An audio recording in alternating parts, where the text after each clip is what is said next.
সকালে ওয়ালিদের আব্বু বলতেছে যে খুদের ভাত খাবো, এর জন্য আমি এখানে পেঁয়াজ মরিচ রসুন নিয়েছি। এখানে আমি পেঁয়াজ মরিচ রসুন গুলোকে কুটে ধুয়ে নিয়েছি। তো এখন রান্না শুরু করা যাক। রান্না করার জন্য প্রথমে আমি কড়াইতে তেল দিয়ে দেবো। খুদের ভাত রান্না করার জন্য আমি ঘরের ধানের চালের খুদ নিছি। এই চালটা দিয়ে রান্না করলে একটু মজা লাগে বেশি।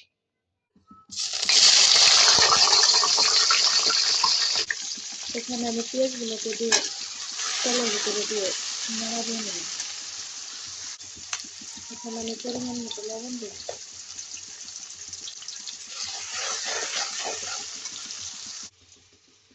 পেঁয়াজগুলোকে লাল লাল করে ভেজে নিতে হবে একটু। খুদগুলোকে ধুয়ে আমি ঝরা দিয়ে নিয়েছি যাতে পানি না থাকে। কড়াইতে খুদগুলোকে ঢেলে দিই। হ্যাঁ মা,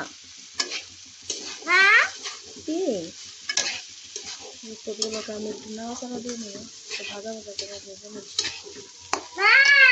কি কি খুদের ভাতে পরিমাণ মতো পানি দিয়ে দিলাম। এখন একটু নাড়া দিয়ে নেব। এখন হইতে থাক। এখন ঢাকনা দিয়ে ঢেকে দেব।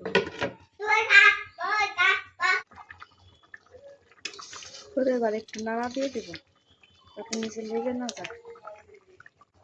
চুলার আঁচটা একটু কমিয়ে দেব, আস্তে আস্তে হতে থাক।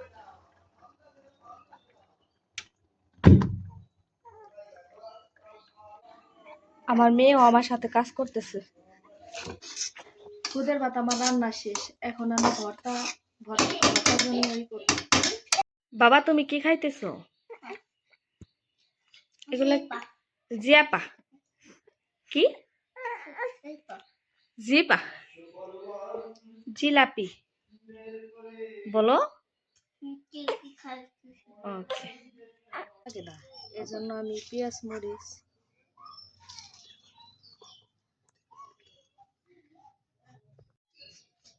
খুদের ভাত আবার ভর্তা ছাড়া ভালো লাগে না, এই জন্য ভর্তা করতেছি।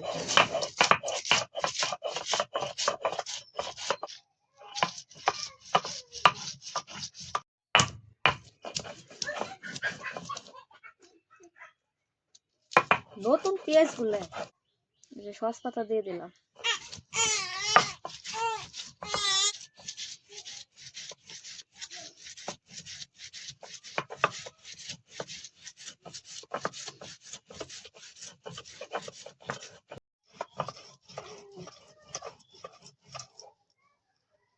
সস পাতা প্রাণে তোমায় ছেড়ে যা দুঃখের মন প্রাণ তোমাকে করেছিলাম। কেমন হয়েছে খুদের ভাত?